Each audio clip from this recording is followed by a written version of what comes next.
Welcome to my channel Conversation Corner. I talk about how words can influence the mind and your outlook.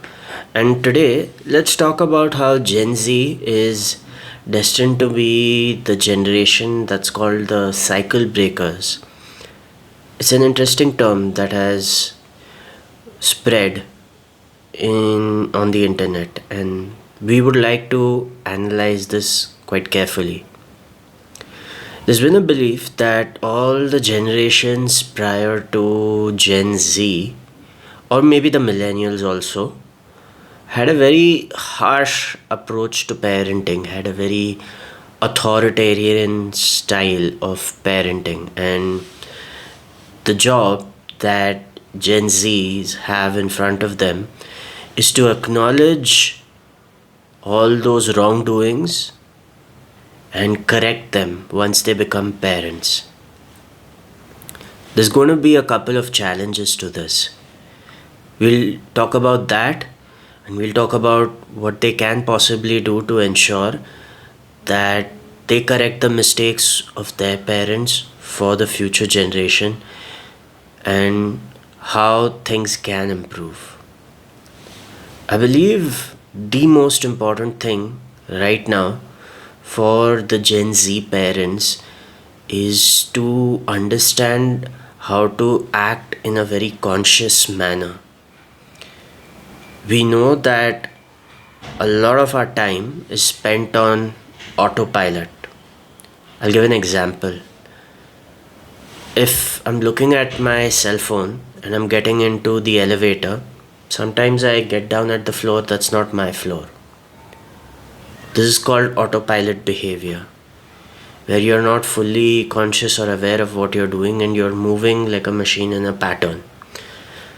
A lot of the arguments that happened with the parents of Gen Z and millennials was an account of parents who were running on autopilot.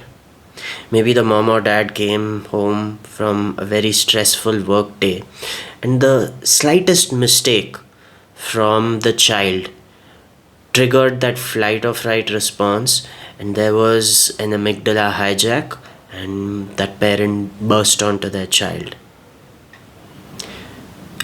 Millennials and Gen Zs have to keep this in mind now when they are raising the coming generation, that their children should not be the recipients of their bad mood.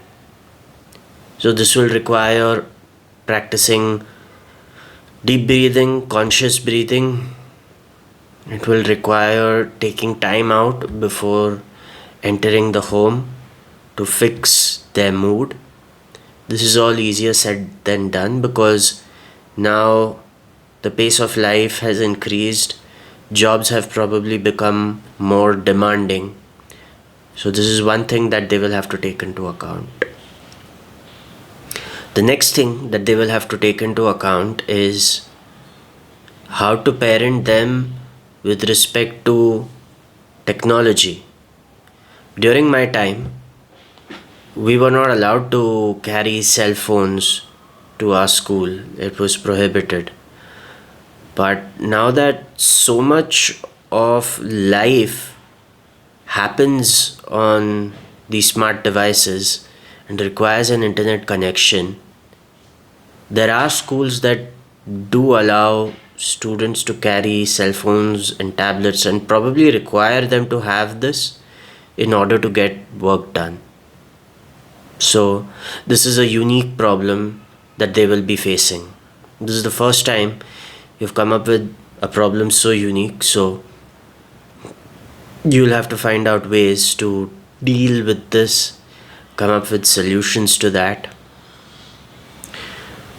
The next issue that they will have to deal with is gender roles and see which parent is due to spend more time with which child.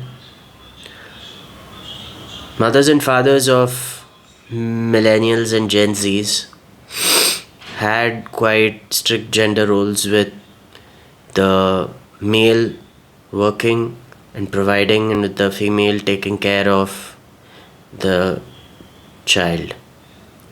That's changed.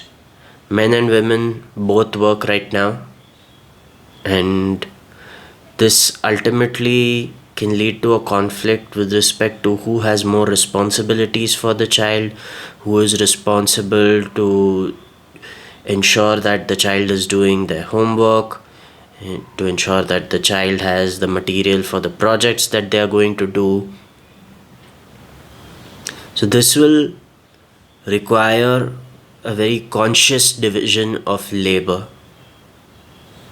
And given that both men and women earn right now, the question will be who spends more time with the child? Is it the person who earns less? Or is it the person who the couple have decided is more capable of being more nurturing? Then, of course, the most challenging part is about education itself. We may see a rise in parents opting to homeschool their child. Gen Zs and millennials have been a product of the education system, and they are clearly aware of all the flaws that the education system has. And once you're aware of something, it becomes your responsibility. So, if during your lifetime you said that the education system is flawed, there's so much that a child is not taught or is taught incorrectly, now that you're aware of that, it becomes your responsibility to fix it.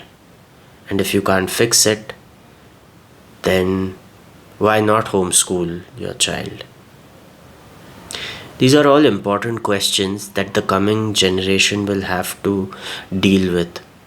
We may see a new parenting style emerge altogether.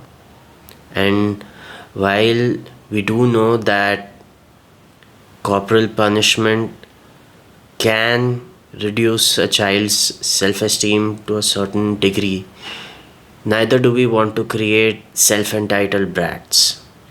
So, traversing that middle path is going to be an enormous challenge. Parents will have to communicate more among each other with respect to the best parenting practices. We will need more help from child psychologists, maybe anthropologists too. We will have to be far more conscious of our children's nutrition, because we know that the packaged food industry does not have our best interests at heart. So, feeding your child the right kind of food becomes another enormous responsibility. These are a couple of things that the parents of the new generation have as a challenge in front of them, and it would be interesting to see how matters unfold and how Gen Zs and millennials can take up the mantle of creating a better tomorrow for the generation that is to come.